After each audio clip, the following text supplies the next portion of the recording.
ಹಚ್ಚಬೇಕು ಮಾನವ ಮಾನವ ಮಾನವ ಮಾನವ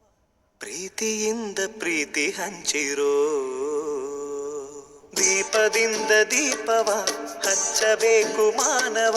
ಪ್ರೀತಿಯಿಂದ ಪ್ರೀತಿ ಹಂಚಲು ಮನಸ್ಸಿನಿಂದ ಮನಸ್ಸನು ಬೆಳಗಬೇಕು ಮಾನವ ಮೇಲು ಕೀಳು ಭೇದ ನಿಲ್ಲಲು ಭೇದವಿಲ್ಲ ಬೆಂಕಿಗೆ ದ್ವೇಷವಿಲ್ಲ ಬೆಳಕಿಗೆ ನೀ ತಿಳಿಯೋ ನೀ ತಿಳಿಯೋ ದೀಪದಿಂದ ದೀಪವ ಹಚ್ಚಬೇಕು ಮಾನವ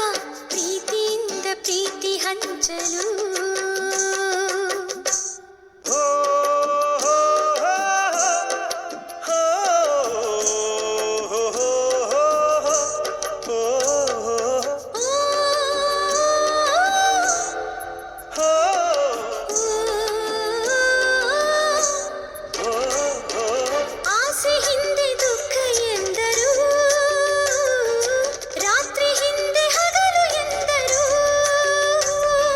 ದ್ವೇಷವೆಂದು ಹೊರೆ ಎಂದರು